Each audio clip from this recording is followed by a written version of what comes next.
चौपाई लिखी है महाराज कि एक बार भूपति मन माही ओ भाई गलानी मोरे सुतना। एक बार, यहाँ पर एक बार क्यों लिखा? क्या ये कई बार बाबा को चिंता हुई कि मेरे बालक नहीं है?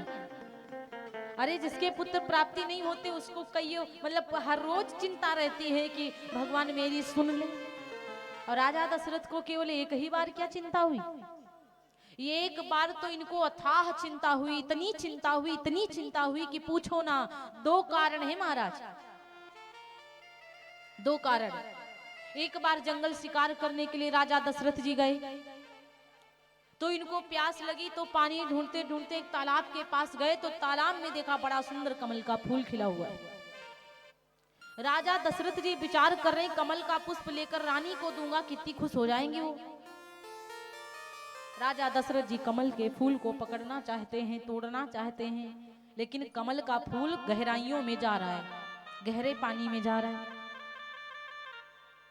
समय व्यतीत हो गया, राजा अपना हिम्मत नहीं हार रहे हैं, फूल को पकड़ते जा रहे हैं, पकड़ते जा रहे हैं, और वो फूल गहराइयों में पानी के जा रहा है।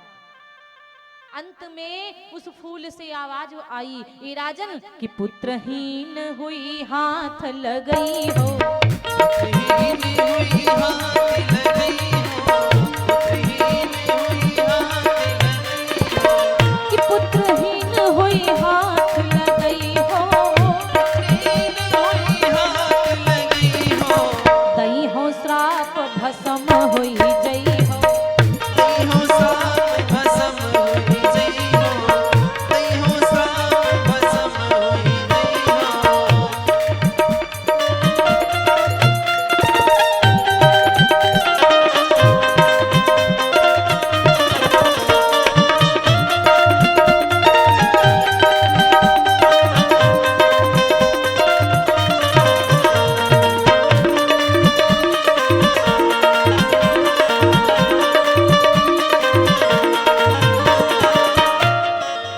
कहा कि पुत्रहीन हुई हाथ लगई हो, दई हो श्राप भस्म हुई जइयो। अब फूल ने आवाज लगाई, तुम्हारे कोई बेटा नहीं है जो मुझे लेकर जाओगे तो बालकों को दोगे? अरे वो तो रानियां बड़ी हो गई हैं, उनको बुढ़ापा में दोगे मुझे खेलने के लिए? राजा दशरथ को बड़ी चिंता हुई। अरे लोग कहे तो कहे कि राजा दशरथ के पुत्र नहीं है, आज तो फूलों बोल रहे हैं, पुष्प कह रहे हैं कि तुम्हारे पुत्र नहीं है, तुम पुत्रहीन हो। एक चिंता। एक बार राजा दशरथ जी इंद्र महाराज के पास बैठे थे, जब जब कोई टेंशन होती थी ना तो इंद्र जी आधा सिंहासन खाली करते थे दशरथ जी के लिए। बहुत बड़ी हस्ती है राजा दशरथ, अवधपुरी रघुकुल मणि राऊ, वेद विदित दशरथ तेहि नाऊ। वेदों में इनका नाम चलता है, धर्म धुरंधर, गुण निधि ज्ञानी, हृदय भगति मति सारंग पानी, ऐसे हैं राजा दशरथ। राजा दशरथ जी सिंहासन पर इंद्र के गए तो आधा सिंहासन इंद्र खाली करके इंद्र बिठाता है दशरथ जी को। समय व्यतीत हुआ, बातें करते करते राजा दशरथ ने विचार किया अब मुझे चलना चाहिए। राजा दशरथ सिंहासन से उठे, चल दिए। पता नहीं किस कारण से राजा दशरथ तुरंत रिटर्न वापस आ गए, तुरंत वापस आ गए। जहां बैठे थे तो देखा क्या, इंद्र अपना इंद्रासन धुलवा रहा है जहां पे राजा दशरथ बैठे थे। राजा दशरथ को बड़ा कष्ट हुआ, पूछते हैं कि आप मेरे साथ इंद्रासन पर बैठे अपनी जगह नहीं धुलवा रहे हो, मैं जहां पर बैठा था उस स्थान को धुलवाया जाता है, क्यों? तब इंद्र ने सर को झुकाकर कहा, महाराज क्षमा करिएगा, आप पुत्रहीन हैं, आपको कोई पुत्र नहीं हुआ, इसलिए मैंने उस स्थान को धुलाया। तब राजा दशरथ को इतनी चिंता हुई, इतनी चिंता हुई, बाबा ने चौपाई लिखी, एक बार भूपति मन माही भई गलानी मोरे सुतना। तब राजा दशरथ को इतनी ग्लानि हुई महाराज कि मेरे पुत्र नहीं हुआ तो इंद्रासन धुलवा दिया। फूल बोलते हैं कि तुम पुत्रहीन हो। राजा दशरथ जी बहुत दुखित हुए। एक बार तभी आता है या तो बहुत ज्यादा प्रसन्नता मिली हो तब कभी याद करोगे कि एक बार हम इतना खुश हुए थे, और या तो बहुत ज्यादा तकलीफ मिली हो तब बोलोगे कि एक बार हम इतना दुखित थे। रामचरितमानस में लगभग 18 बार एक बार का शब्द आया है महाराज। राजा दशरथ जी अपने गुरु वशिष्ठ जी के पास में पहुंचे और गुरु वशिष्ठ जी के चरणों में गुरु ग्रह गए तुरंत महिपाला और चरण लागी कर विनय विशाला। चरणों में गिरकर विनय विशाल किया, चरणों में पुष्प चढ़ाए, फल चढ़ाए, 4 अश्रु गिराए। राजा दशरथ जी को देखा दुखित। वशिष्ठ जी महाराज कहते एक राजा हो के तुम साधारण पुरुषों की बातें करते हो, इतना रोते हो कि तुम्हारा पूर्व जन्म मनुष्य रूपा का था तो तुमको वरदान भी मिला था। भगवान स्वयं नारायण जी वरदान दिए थे कि तुम अयोध्या के राजा दशरथ बनोगे तो हम 4 अंश के सहित अवतार लेंगे। धैर्य रखो राजन, धीरज धरहु धीर हुई है सुतचारी। त्रिभुवन विदित भगत भयहारी। हे राजन धीरज रखो, 4 बेटा पाओगे। वशिष्ठ जी ने कहा जाओ मैं यज्ञ पुत्रेष्ठ यज्ञ करवाऊंगा, पुत्र कामेष्ट यज्ञ करवाऊंगा और तुम जाओ बाजारों को सजवा दो, हाटों को सजवा दो, गलियों को सजवा दो कि वशिष्ठ जी महाराज यज्ञ करवाएंगे, राजा दशरथ यज्ञ करवाएंगे। महाराज श्री राजा दशरथ जी के दामाद जी को बुलाया है वशिष्ठ जी महाराज ने।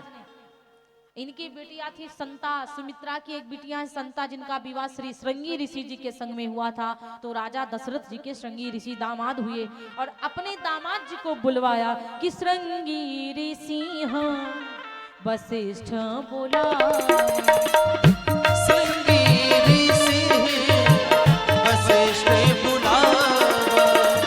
पुत्र काम शुभ जगे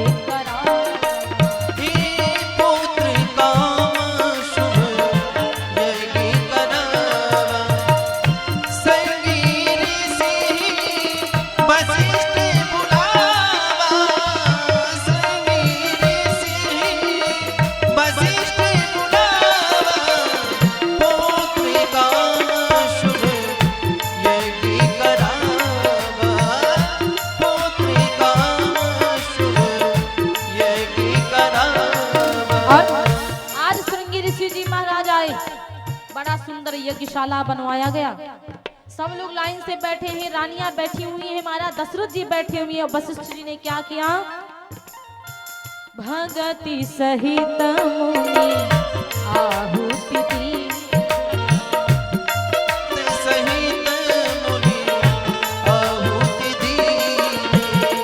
प्रगटे अग्नि में चरु कर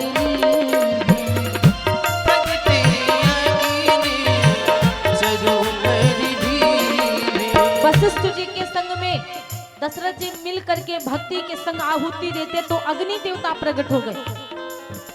अग्नि देवता ने कहा वशिष्ठ जी महाराज से, जो वशिष्ठ कछु हृदय विचारी, जो वशिष्ठ कछु हृदय विचारा, सकल काजु भाव सिद्ध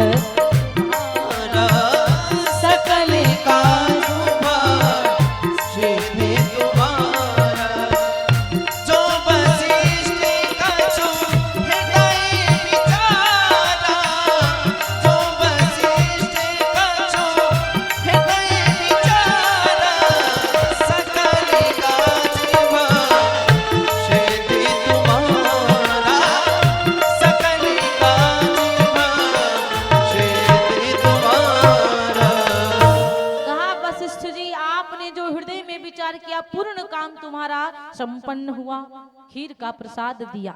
ये जाओ साक्षात नारायण ने प्रसाद भेजा, तीनों रानियों को प्रसाद ग्रहण करवा दो, 4 बेटा पाओगे। राजा दशरथ जी बड़े ज्ञानी हैं, ज्ञानी है राजा दशरथ, समझदार, धर्म धुरंधर गुण निधि ज्ञानी। 3 रानियां हैं, 4 बेटा होने हैं। राजा दशरथ विचार कर रहे तीनों रानियों को बराबर सम्मान देना चाहिए और तीनों में मैं डबल जिसको दे दूंगा तो वो खुश हो जाएगी, बाकी 2 रुष्ट हो जाएंगे, गुस्सा हो जाएंगे। तो राजा दशरथ जी प्रसाद को लेकर के गए और जब प्रसाद को लेकर गए तो इसमें से पूरा प्रसाद आधा आधा कर लिया और जैसे आधा आधा किया, एक कौशल्या माता को दे दिया और एक कैकेयी जी को दे दिया। दोनों रानियों से कहा तुम दोनों प्रसाद प्रसन्नता पूर्वक अपने आधे का निकाल लो, इधर 2 हो गए। और इनसे भी कहा तुम भी अपने आधे का प्रसाद निकालो, ये 4 हो गए, 2 इधर हो गए और 2 हो गए इधर। अब दोनों रानियों ने अपने एक एक भाग को अपने पास रख लिया और 2 भाग बचे तो क्या किया, कैकेयी सो। दोनों रानियां बड़ी प्रसन्नता से गई। इधर कैकेयी माता ने अपने भाग का निकाला, कौशल्या माता ने अपने भाग का निकाला और दोनों ने एक एक खा लिया, बचे 2। दोनों ने आधा आधा निकाला तो 2 बचे, क्या किया, कौशल्या की हाथ धरी, कौशल्या की हाथ धरी। कौशल्या माता, कैकेयी माता दोनों ने अपना जो भाग था आधा आधा करके एक एक खाया, एक एक बच गया। और दोनों ने क्या किया, उठा करके दीन सुमित्र ही मन प्रसन्न करी, दीन सुमित्र मन प्रसन्न करे, दीन सुमित्र मन प्रसन्न करे। यही विधि गर्भ सहित सब नारी,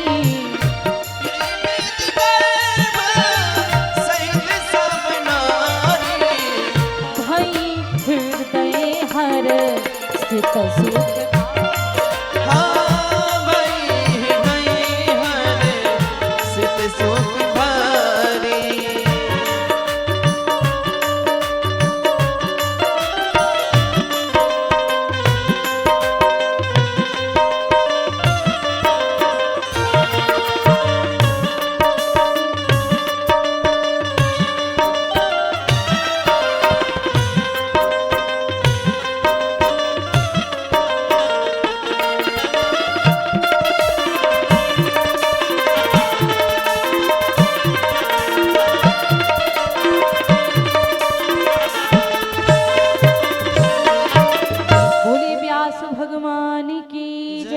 आदि शक्ति जगदम्बा मैया की जय हो। इस प्रकार से महाराज कौशल्या माता और कैकेयी माता ने मिल करके दोनों ने सुमित्रा जी को दिया, तो कैकेयी जी का 1 हो गया, कौशल्या माँ का 1 हो गया, सुमित्रा माँ के 2 भाग हो गए। इस प्रकार हो गए 4। अब माताएं गर्भवती हुई और जब से माताएं गर्भवती होती हैं महाराज खूब प्रसन्नता छाई हुई है, खूब प्रसन्न है। रोज देवता आते हैं माताओं के दर्शन पाने के लिए और जब देवताओं दर्शन पाते हैं फिर कहा जाता है इस प्रकार से, सुख जुत कछुक काल चाली गयऊ, जेहि प्रभु प्रगट सो अवसर भयो। धीरे धीरे समय व्यतीत हुआ, भगवान के प्रकट होने का समय नजदीक आया और जब भगवान के प्रकट होने का समय नजदीक आया, आज पूर्व की तरफ सूर्य उदय हो रहे हैं। हिमाचल विंध्याचल गुफाओं में तपस्या करने वाले संत मुनि सब सरयू के किनारे डुबकियां लगा रहे हैं। सब बहुत प्रसन्न है, देवी देवता खूब दर्शन कर करके जा रहे हैं माताओं के। सूरज बाबा सूर्य जब पूर्व की तरफ निकले, पूर्व की तरफ निकल करके धीरे धीरे धीरे धीरे चलते चलते बिल्कुल सर के ऊपर आए। ना तो ठंडी है ज्यादा ना गर्मी है, सब बढ़िया सुंदर दिन है कि नवमी तिथि मधुमास पुनीता, नवमी तिथि मधुमास पुनीता, नवमी तिथि मधुमास पुनीता, नवमी तिथि मधुमास पुनीता, नवमी तिथि उठाइए फिर जय श्री राम। शुक्ल पक्ष अभिजित हरि प्रीता, शुक्ल पक्ष अभिजित हरि प्रीता। त्रेता युग में चैत्र शुक्ल नवमी के दिवस भगवान का प्रगट हुआ, श्री राम जी का प्रागट्य हुआ।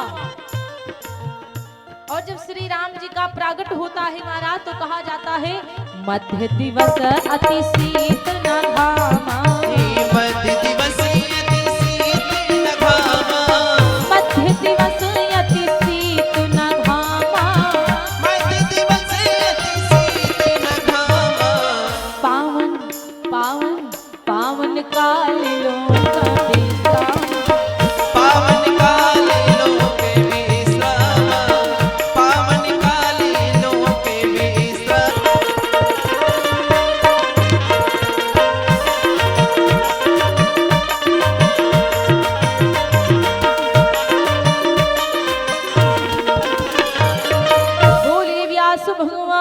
की जय हो। इस प्रकार से भगवान का प्रकट हुआ। भई प्रकट कृपाला दीन दयाला कौशल्या हितकारी, हर्षित महतारी मुनि मनहारी अद्भुत रूप विचारी, लोचन अभिरामा तनु घन श्यामा निज आयुध भुज चारी, भूषण बनमाला नयन विशाला।